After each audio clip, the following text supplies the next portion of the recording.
salle de réveil de Saint-Pierre. C'est l'endroit où l'on renaît après l'épreuve de l'anesthésie. Les patients sont placés là sous haute surveillance à la sortie de la salle d'opération. Pour diminuer leur stress, l'environnement a été complètement transformé. Ici, on a voulu faire oublier l'hôpital, changer son image. Alors, on a peint les murs et on diffuse en permanence une musique douce. Vous avez tendance à oublier de respirer. Il faut y aller. C'est normal.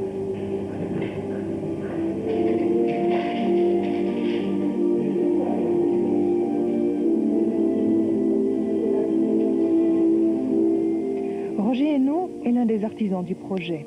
Il est infirmier et il a une solide expérience à Saint-Pierre.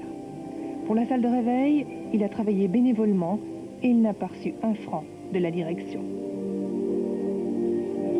Nous sommes venus ici le week-end, tous ensemble, avec notre matériel, nos pinceaux, etc. C'était assez amusant, mais c'était très amusant même. Je dirais que ça permet de souder une équipe, ce genre d'expérience. Donc je ne regrette pas du tout de l'avoir fait, c'était même très agréable et ça nous permet d'être différents après.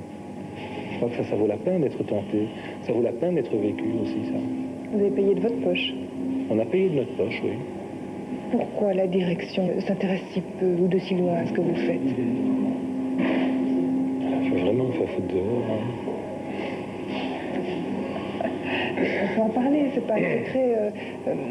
Je crois que c'est tout à fait normal qu'une direction ne soit pas à l'origine d'un projet. Et effectivement, c'est vrai que ce genre de problème budgétaire, c'est difficile à dire combien ça va coûter, hein, comment on va devoir concrétiser certaines choses. Et puis, on vous prenait peut-être un peu pour un rigolo quand vous aviez dit je vais peindre des petites fleurs sur le plafond. Ah oui, ça, je crois qu'à un moment donné, on s'est vraiment demandé ce qui se passait. On sortait du cadre de l'hôpital, bien blanc, bien propre, et on voulait faire quelque chose de différent. Et maintenant qu'on s'est rendu compte que tous les patients adorent ça et trouvent ça vraiment très chouette, eh bien, ça se fait un petit peu plus partout. On a un petit côté pionnier, je dirais. Bien vous relâchez. Propre. Fermez les yeux. Voilà. Essayez de dormir un petit peu là. Vous vous laissez aller. Ne luttez pas contre le sommeil. Vous vous laissez aller. Détendez.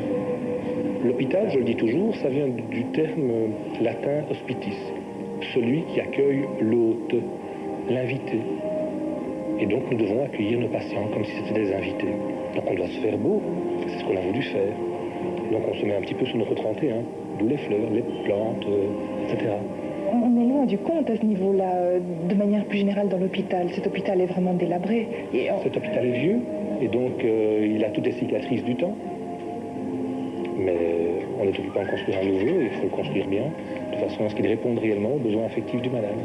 On a quand même l'impression que cet hôpital, même s'il est vieux, même si on va en construire un nouveau, était un peu laissé à l'abandon. Enfin, quand on se balade dans les couloirs, on est étonné. C'est toujours le même problème du financement, je crois. Quand je dis vous qu'on est un hôpital super moderne, super beau, super modernisé régulièrement, quand vous avez un hôtel de 3-4 étoiles, régulièrement, on va investir, et des sommes folles parfois. Comment voulez-vous qu'un hôpital qui ait autant de déficit chaque année puisse faire ce genre de choses? Et à nouveau, on est au problème du financement des hôpitaux. Je crois qu'il faut vraiment répondre à un besoin.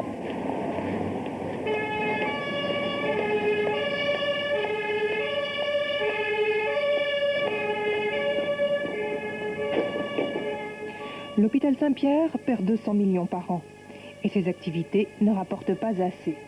Ici, on soigne des pathologies lourdes avec des techniques de pointe. Le patient, lui, ne paye que le prix mutuel.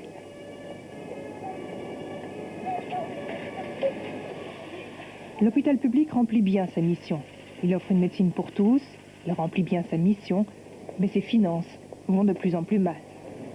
Ma soeur. Chez votre soeur? Vous étiez chez votre soeur? Non, ma soeur doit venir. Et alors sa soeur devrait venir. Ma soeur doit venir. On va passer sur l'autre civière, madame. Vous faites ce que vous voulez, je vois plus rien. Je ne vois plus rien. Je vois plus rien.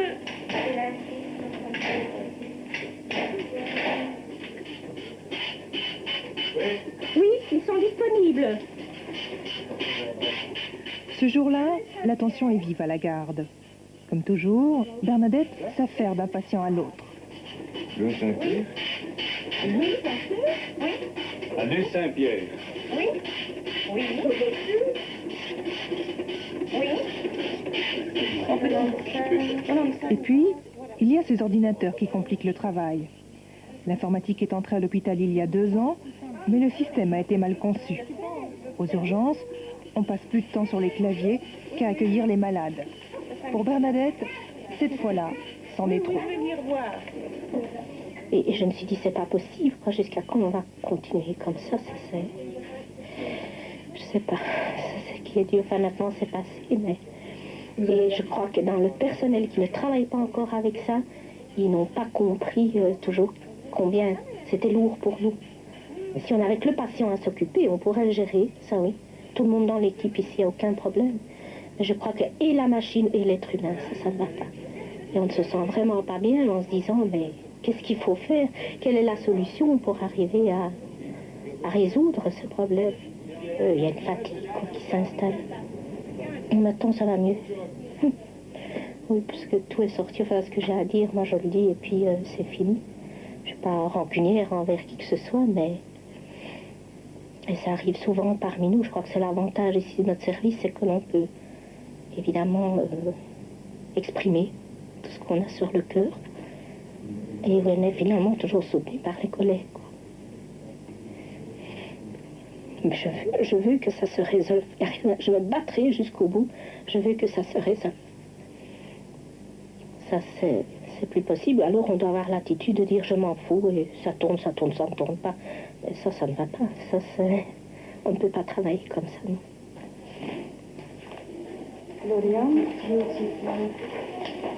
À l'hôpital, l'informatique a coûté 2 fois plus cher que prévu.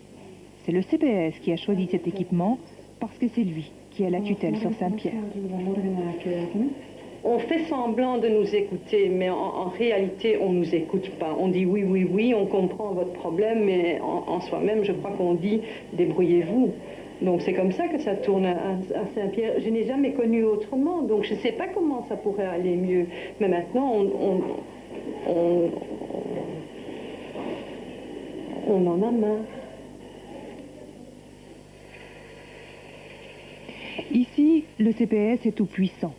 Il gère l'argent de l'hôpital comme il l'entend et il lui impose de lourdes charges. Exemple, le nettoyage du linge. Chaque kilo de linge lavé coûte 37 francs. Le prix du marché tourne autour de 26. Mais le CPS a des frais de personnel importants et il faut bien les payer. Alors, il facture le linge au prix fort. La gestion du CPS met l'avenir de Saint-Pierre en danger.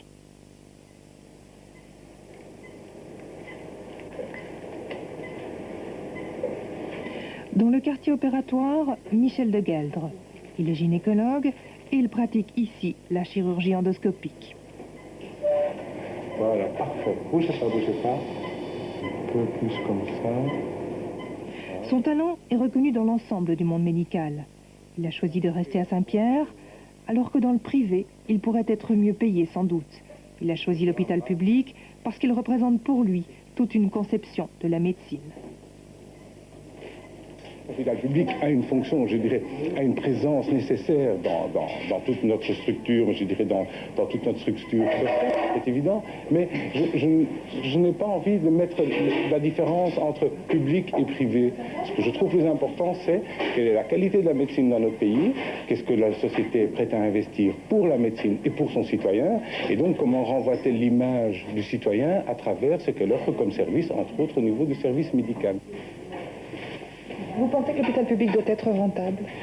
Le but d'un hôpital public, c'est pas de faire de l'argent. Le but d'un hôpital public, c'est d'employer les moyens financiers que la communauté met à sa disposition de façon optimale.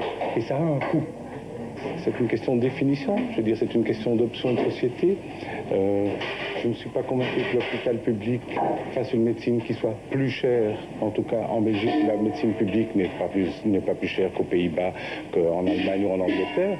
Et c'est un effet général dans notre communauté européenne de voir que dans tous les pays, les soins médicaux ont un certain coût, il y a un prix à payer, et la société définit le prix qu'elle veut y mettre, mais le prix est le même partout pour la même qualité de médecine.